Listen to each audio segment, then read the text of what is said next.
আমি বলছি ও যতক্ষণ পারে গাইবনি। এখন আমি বলছি তো, কিন্তু এই সুযোগটা নেওয়া ঠিক হয় নাই। না না, সৎ ব্যবহার করবে ঠিক আছে, কিন্তু সেটা অসৎ মানুষ যদি সুযোগ পায়, ও তো জীবনে সুযোগ পায় না, বুঝেন না? আসলে লোক যেগুলো তেরা বেড়া হ্যাঁ কিন্তু সুযোগ দেওয়াই না। তো ও যদি সুযোগ পায় তাহলে মনে হয় ওই এলাকার একজন বাঘ নাকি। তো তুমি তো সৎ মানুষ, তুমি আর প্রকাশ করবে কি? হ্যাঁ, তাতে একটা রশিদ বাজানের কথা শোনো। রশিদ বাজান বলছিল, বাবা রে ওই হাতি আর ফটকে নাচা ধরছে, বুঝছে? এখন ফটকে তো কয়েক নাচান দিয়াই খুব নাচতেছে। হ্যাঁ, নাচতে নাচতে পাগল হয়ে গেছে। আধা ঘন্টা 40 মিনিট নাইছে, ও বসে গেছে, আর পাইতেছে না। হাতি করতেছে কে ফটকে, আমি একটানা 12 বছর নাচবো, তুমি তো 1 ঘন্টা নাচছো আরো নাই, তার আগে তুই বসে গেছো। তো যতই নাচো হাতির সামনে ফটকে, যতই নাচো 1 ঘন্টা 1.5 ঘন্টা 2 ঘন্টার উপর না, নাকি গন?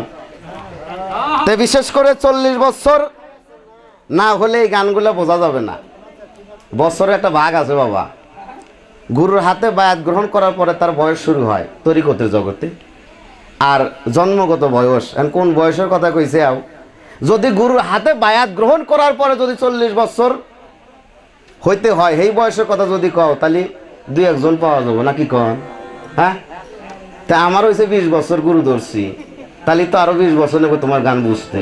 হ্যাঁ, আর 20 বছর বাঁচবই কিনা? তো তোমার গান যদি বুঝে না যের পারি, তুমি একটা সুন্দর মেয়ে মানুষ। হ্যাঁ, আমার এখন বয়স হচ্ছে 40 বছর, 20 বছর গুরু ধরার বয়স, আরো 40 বছর অপেক্ষা করা নাকবো। তুমি কি তোমার পিছে পিছে ঘুরে বেড়াও নাকি? হ্যাঁ, তো বিশেষ করে এখন একটু চালাকির যুগ, মানে তেল দিবার পারলি বাবাও পাগল, বেটাও পাগল। তো বেটা খুব তেল দিতেছে, স্বামী হেন তেন হেই সেই মেলা কিছু, আমার বেটিক পাহারা দিয়ে রাখে, হেন তেন মেলা কিছু করতেছে। তো বেটাক তো পাগল বানাইছি, খালি হাসে পাগল বানালি কাম হয়। হুট করে যদি কেউরে পোষে, মানে ভালোবাসে, মানে গল্প করে, বাইরে তোর মতো ভালো মানুষ নাই, বুঝে নেবেন যে আমার ঠিক আছে গো। কে রে দিন বড় আমি তোর আসলাম দুশ্মন, এখন আবার কখন ভালো হইলাম, তাহলে বুঝে নেবেন যে ওটা হ্যাঁ নিব। তে হাসেমের বেটাক পাগল বানাইছে, খালি হাসেমটা বাদ আছে, ওটা যদি পাগল হয় তাহলে আর আসামনির সমস্যা হবো না, নাকি কন? তে বিশেষ করে কালেমার ভেদ বুঝতে হবে। হ্যাঁ, কালেমার ভেদ বুঝতে হবে। খালি কালেমার ভেদ বুঝলে হবে না, কালেমার যে রূপ এটাও দেখা নাকবো। খালি বুঝা মনে করেন যে শেষ দিয়ে দিলাম, কিন্তু দেখতে পারলাম না। এই না দেহে যারা গেছে হারাই মরছে, নাকি কন? হ্যাঁ, আর যারা দেহে গেছে তাদের মরণ নাই। তো তুমি বলছো যে মানুষের মরণ নাই, বাপের স্যার মায়ের স্যার আমার ভিতরে তো রয়েছে। হ্যাঁ, মরণ নাই, ঠিক আছে। যদি কালেমার ভেদ তোমার বাপ মা যায় থাকে, দেহে থাকে, তাহলে পরে বাপ মায়ের মরণ নাই। আর যদি না দেহে থাকে, তাহলে পরে আবার এই ধরা দামে আসা নাকবো। মরণ আছে কি আর না আছে ওটা আমি জানি না, কিন্তু ধরা দামে আবার আসা নাকবো, এটা দেখার জন্য। তা আমরা এই চুলওয়ালা বাবরিওয়ালারা যখন রাস্তাতে হাইটে যায়, যদি হিন্দু বাড়িও যায়, এই যে কিছু মানুষ বক্স বাজায়, এই হেন তেন গান শোনে, হেরাও দেহে কয় হু খাজা, ব্যঙ্গ করে। আল্লাহ বলছে আমার খাজার নাম যদি ব্যঙ্গ করেও নেওয়া নাগে, তাও তোকের মুখ দিয়ে নেওয়া মুখ, নাকি কন? হ্যাঁ, যদি ব্যঙ্গ করেও নেওয়া নাগে, এই অলিদের শিরোমণি নাম তোকের মুখ দিয়ে নেওয়া মুখ। তো বিশেষ করে আল্লাহ পাক কাউকে এই জাহান্নামে দিব না, জান্নাতে ব্যাগ মালাকি দিব, কিন্তু দেওয়ার আগে 84 লক্ষ ঝুনি ভ্রমণ করতে হবে, কষ্ট করতে হবে বাবা। এখানে বলছে বাবা রে হাসেমের ভিতরে যাই থাকুক, হাসেমের যে স্ত্রী আছে উনি সেবা করতে পারলে কামাবো। হ্যাঁ ঠিক আছে, এখানে কামাবো, কিন্তু আমি যদি বায়াত গ্রহণ একলা করি, বাবার 1 পাও 2 কি পাই এই শহীদপুর ওটা যাবো, কথা কন না কে? 1 পাও 2 কিন্তু শহীদপুর ওটা যাবো না। আমার যে খেতা, এই খেতার দাম বড় সর কত হবো? 400 থেকে 500 টাকা। আর তুমি 1 পাও দিয়ে জান্নাতে যাবে চাউকে বইরে পবিত্র জায়গায়। হ্যাঁ, তুমি খালি বায়াত হবে, তোমার ঘরে বইয়ের তুমি বাইরেই করবে না, জান্নাতের আশা তো টপ টপ করেই করো। আর যিনি সর্দারিনী হবে, জান্নাতের তোমাকে পাহারা দিয়ে রাখবে, তোমার খেদমতে আরো 70টা দাসী 69টা দাসীকে তোমার পিছনে লেলিয়ে দিবে। হ্যাঁ, কে তুমি নিলানা গুরুর কাছে, আর খালি গুরুর বই টানাটানি করতে চাও? হ্যাঁ, হবে না বাবা রে। যদি 2 জন বায়াত গ্রহণ করা যায়, তাহলে ভিতরে আর দণ্ড থাকে না। তোমাকে যা স্পেদ কি হবে জানো? আমি বায়াত গ্রহণ করছি, কিন্তু আমার স্ত্রী গ্রহণ করাই নাই। গুরুর বাড়িতে কোনোদিন নিয়ে জানি আমার বউ ক্যাশফেট দিব, গুরু সম্পর্কে হে জানে? হ্যাঁ, বাধা তো ওখানেই, বাধা তো দিবেই। কেননা আমার বউ একটু আমি বায়াত পড়াই নাই। হ্যাঁ, দোসর না হলে দুয়ে মিল যদি এক না হওয়া যায়, বাবারে এই দণ্ড আজীবন থাকবো, এই দণ্ড শেষ হবো না। হ্যাঁ, ওই কইছে না, ইব্রাহিমও একটু নিয়ে ঘরে, আমিও একটু নিয়ে ঘুরি, কিন্তু এরা ভালো ভালো জাইরের হাফেজ, মানুষে হয় কোরআন পড়ে হাফেজ, এরা হলো জাইরের ট্রেনিং নিয়ে হাফেজ হয়েছে। তবে এই জাইরের হাফেজ 9 গুণ যার ভিতরে আছে, 9 গুণ পাওয়ার, এই 9 গুণ পাওয়ারকে 6 গুণ দিয়ে দমন করতে পারে, সেই হলো প্রকৃত পুরুষ। নাকি ভুল বললাম? হ্যাঁ, 9 গুণকে দমন করতে হলে 1 গুণ বেশি থাকার দরকার, 10 গুণের থাকার কথা। আমারও তো 10 গুণ নাই, 9 গুণ, তার আমার হলো 6 গুণ। হ্যাঁ, 6 গুণ দিয়ে যে 9 গুণকে দমন করতে পারে, সেই হলো পিলার। নাকি ভুল বললাম? হ্যাঁ, বাবার এই কাইন দেখে এটা কি করবে?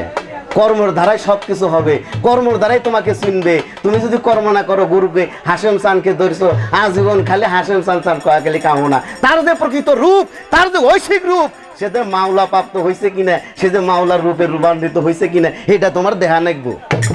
এই হাশেম চান বসে আছে, আর আমি কিন্তু দয়াল আমার এই পথ দিয়ে আসবে কে রে? সে তো বসেই আছে। হ্যাঁ, হাসবো কি? তাই সেই হয়েছে। তাহলে এই গানটা কি মিশা? মিশা না, ওই দয়াল না, হাসেমের ভিতরে যে দয়ালটা আছে, ওই দয়ালটার আশায় আমি রয়েছি। হ্যাঁ, হাসেমও মানুষ, আমিও মানুষ, ওটা দেখলে হবে না। তো বিশেষ করে কালেমার রূপ দেখতে গেলে এখন কি নবীয়তের যুগ চলে গেছে, বেলায়েতের যুগ। হ্যাঁ, আচ্ছা, হাশেম চাঁদের গুরু হাশেম চাঁদকে হস্তান্তর করে দিয়েছে এই তরিকত প্রচার করার জন্য। হ্যাঁ, আমরা তাকে মানি নাকি? আমার দাদা গুরুকে যেমন তেমন মানি, আমার হাশেম চাঁদকে বেশি মানি, এটাই তো আমাদের আদর্শ নাকি? আমাদের আদর্শ যদি আমার গুরুর প্রতি হয়, আমি এখানে কিন্তু রাসূলকে খাটো করতেছি না। যে রাসূল, যে নবী বেলায়েতের ভাড়টা দিয়ে গেছে মাওলা আলীর প্রতি, হের গুনো কেসা তো কেউ কইল না, হের কেসা তো কেউ গাইল না। কেননা তার কাছে হস্তান্তর করে ওই দিয়ে গেছে, তার কাছে তাকে দায়িত্ব দিয়ে গেছে বেলায়েতের সম্রাট। আর বেলায়েতের সম্রাট হয়, বেলায়েতের সম্রাট যিনি, বেলায়েতের যুগে এসে তুমি তার কেসা কইবে না, যার কেসা কইবে হ্যাক তো পাইবে না। দায়িত্ব যার উপর দিয়ে গেছে তার কেসা গাওয়া লাগবে। হ্যাঁ, আচ্ছা, এখানে বিষয়টা হয়েছে, আমি যদি শুধু খালি নবীকেই মানি, তাহলে আমি হাশেমকে মানি কেন? হ্যাঁ, আমরা হাশেমের ভিতরে 3টা সৃষ্টি রয়েছে, কই 3 দমে একদম, তাকে বলছে আদম। হ্যাঁ, 3 রূপে এক রূপান্তরিত হয়েছে, সেটাই তাকে হাশেম বলা হয়। সেই হাশেমের ভিতরেই আমি 3টা জিনিসকে খুঁজে পাবো, বেলায়েতের খুঁজে পাবো, নবুয়ত খুঁজে পাবো, সৃষ্টি জগতের সব কিছু খুঁজে পাবো। বাবা রে, আমরা যত কথাই বলি না কেন, কালেমার রূপ না দেখা পর্যন্ত কেউ গুরু হইতে পারে নাই, কালেমার রূপ না দেখা পর্যন্ত কেউ ভক্তও হইতে পারে নাই। ভক্ত হইতে গেলে কালেমার রূপ দেখা জরুরি। তো বিশেষ করে উনি যে গানগুলা গাইছে সাধক হালিমের, আমি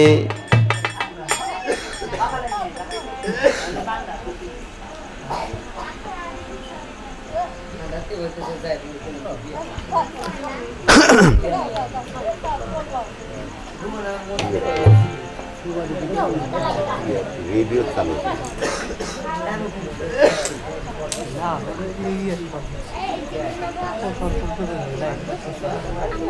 রেডিও রেডিও রেডিও বন্ধ হয়ে যান, মানে সিবি বন্ধ হয়ে যায়, এই সিবিটা বন্ধ হয়ে যায়। যা হোক, আমি যে গানটা এখন করব, আসলে নবীর কি রূপ, নবী কার ভিতরে জাগৃত, কাকে ভজলে নবীকে পাওয়া যাবে, সেই গানটা এখন আমি গাবো। ধরেন,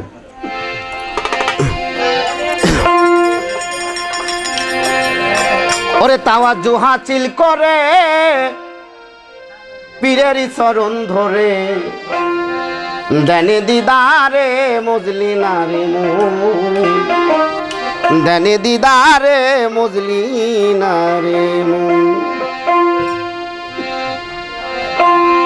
আরে জাহেরা পীরের সুরাতে থাকলে আছে এই জগতে, না থাকলে নাই তোমার বিশ্বাসের কারণ। বলছে থাকলে আছে এই জগতে, না থাকলে নাই তোমার বিশ্বাসের কারণ। হাশেমের ভিতরে যে রাসূল রয়েছে তোমার বিশ্বাসের উপর এটা স্থাপিত করে। আরে জাহেরা পীরের সুরাতে থাকলে আছে এই জগতে, না থাকলে নাই তোমার বিশ্বাসের কারণ। আরে বিশ্বাস বিহনে মিলবে না তোর এই জীবনে, রয়ে সয়ে থাকলে পরে পাবি দর্শন। দেনে দিদারে কেন মজলি না রে মন, তাওয়াজু হাসিল করে পীরের চরণ ধরে। দেনে দিদারে কেন মজলে না রে মন পাগলা, দেনে দিদারে কেন মজলে না রে মন।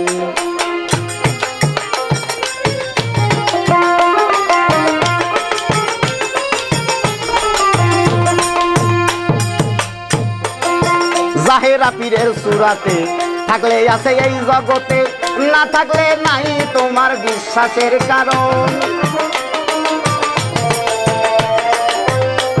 আরে জাহেরা পীরের সুরাতে থাকলে আছে এই জগতে, না থাকলে নাই তোমার বিশ্বাসের কারণ। আরে বিশ্বাস বিহনে মিলবে না তোর জীবনে, রয়ে সয়ে থাকলে পরে পাবি দর্শন। দেনে দিদারে কেন মজলে না রে মন।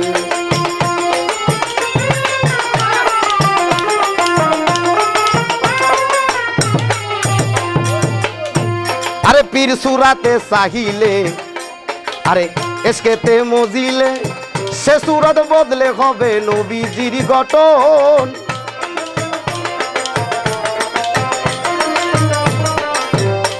আরে পীর সুরাতে চাহিলে, এসকেতে মজিলে, সে সুরত বদলে হবে নবীজির গঠন।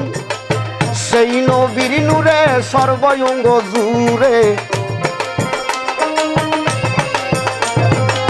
সেই নবীর নূরে সর্বঙ্গ জুড়ে হয়ে যাবে তোমার দিলেতে রসন। দেনে দিদারে কেন মজলে না রে মন।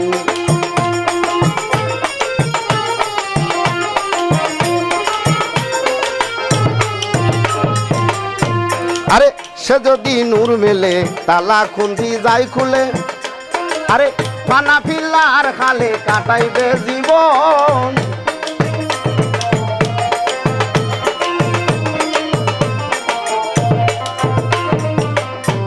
আরে যদি সেই নূর মেলে পানা খুন যাই খুলে, পানা পিল্লার খালে কাটাইবে জীবন।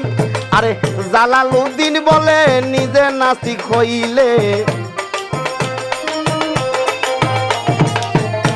আরে জালালউদ্দিন বলে নিজে নাস্তিক হইলে, আপনার সুরাতে তুমি দেখবে নিরঞ্জন।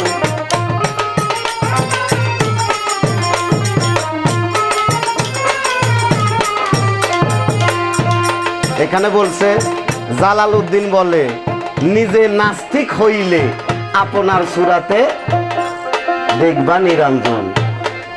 তে মনসুর হেলালকে নাস্তিক বলা হয়েছে। বাবারে, ভালো নামের জন্য সবাই পাগল, কিন্তু কিছু খারাপ নামের ভিতরে যে ভালো নাম লুকানো আছে এইগুলা খুঁজে বের করা খুব কঠিন। আরে জালালউদ্দিন বলে নিজে নাস্তিক হইলে, আরে জালালউদ্দিন বলে নিজে নাস্তিক হইলে আপনার সুরাতে তুমি দেখবা নিরঞ্জন। দেনে দিদারে কেন মজলে না রে মন।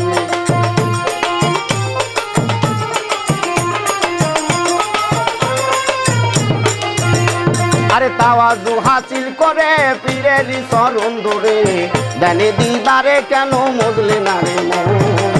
দেনে দিদারে কেন মজলে না রে মন। দেনে দিদারে কেন